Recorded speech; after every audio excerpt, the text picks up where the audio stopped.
اچھا حج کے موقع پہ ایک میں وضاحت کر دوں, ابھی میں حج کیا ہے نا, حج کے بعد میرا یہ جمعے کے بعد دوسرا بیان ہے. میں نے وہاں احرام میں بیان کیا تو بہت سے لوگ کہہ رہے ہیں مفتی صاحب نہا تو لیتے, بال تو بنا لیتے, کتنے گندے لگ رہے ہو. میرا بیان ہے نا عرفات میں, وہاں میں نے بیان کیا. تو دیکھو حاجی اللہ کو گندا میلا ہی پسند ہے. احرام کے بعد صابن سے نہانا بولو منع ہے. احرام میں آنے کے بعد بالوں میں کنگھی کرنا منع ہے. احرام میں آنے کے بعد, اچھا ایک نے کہا ننگے سر بیان کرتے ہوئے شرم نہیں آ رہی, کو جس طرح کے الفاظ کیے.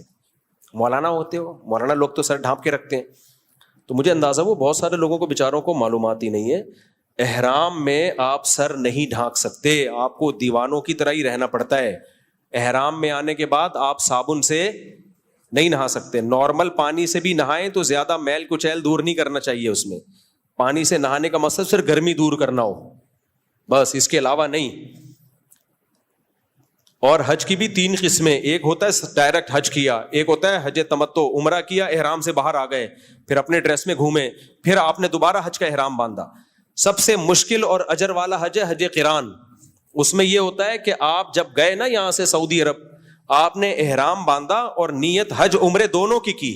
اس میں آپ کا احرام بہت لمبا ہو جاتا ہے, کیونکہ عمرہ کرنے کے بعد آپ جتنے دن حرم میں رہو گے آپ احرام میں ہی رہو گے. پھر تو ہمارے اکثر اساتذہ نے مجھ سمیت وہ قران والا حج ہی کیا تھا, تو اس میں اور زیادہ حلیہ خراب ہو جاتا ہے انسان کا, بال بنے نہیں اتنے دنوں سے. تو یہ اللہ کو حج میں یہی والا اسٹائل پسند ہے.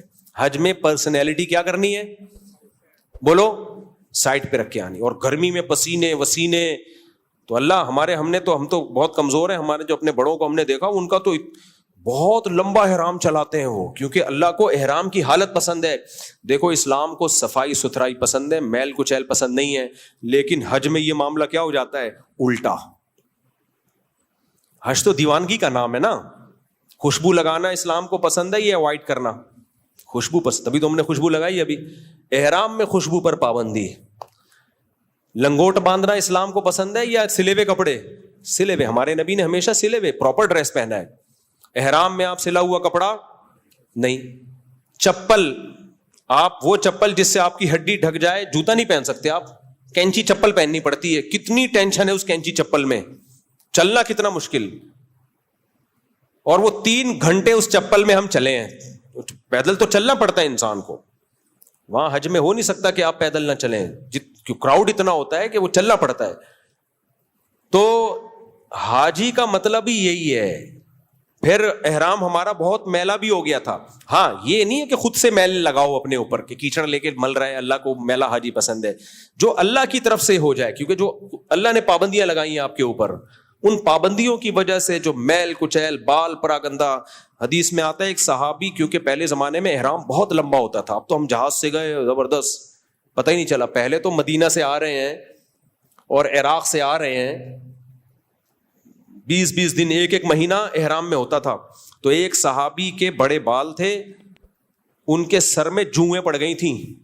سر نیچے کرتے تھے جوئیں گرتی تھیں, سمجھ رہے ہیں. یہ حالت ہو گئی تھی نبی صلی اللہ علیہ وسلم کے ساتھ حج میں ان صحابی کی. تو آپ نے فرمایا لعلک تضرک ہامتک او ہامک او کما قال صلی اللہ علیہ وسلم. آپ نے فرمایا لگ رہا ہے یہ جو جوئیں ہیں یہ تمہیں بہت سخت پریشان کر رہی ہیں. ان کو سخت, اب اتنی شدید تکلیف میں پھر آپ نے ان کو اجازت دی کہ تم اپنا سر منڈوا سکتے ہو لیکن دم دے دینا. مجھے ابھی حدیث کے پورے الفاظ یاد نہیں ہیں, بہت عرصہ ہو گیا یہ حدیث پڑھے ہوئے. اس طرح اس کا مفہوم میں اپنے الفاظ میں بیان کر رہا ہوں, کیونکہ اب اتنی تکلیف ہو جائے کہ وہ خون چوسنا شروع کر دیں اور بہت سخت ٹینشن ہو.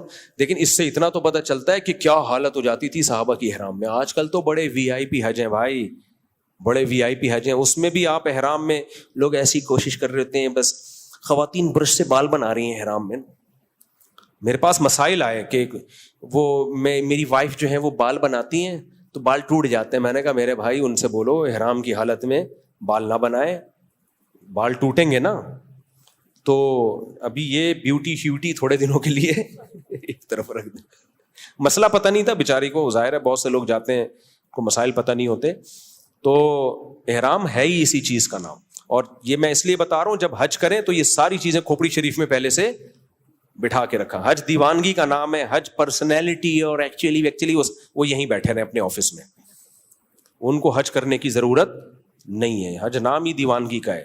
میلے کچیلے پسینے رڑتے ہوئے مزدلفہ میں دیکھا کرو ارب پتی لوگ.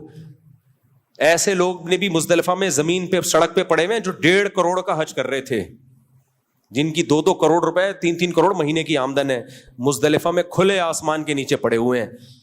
تو اللہ کو یہی پسند ہے, حج نام ہی اسی چیز کا. اللہ تعالیٰ سمجھنے کی عمل کی توفیق عطا فرمائے.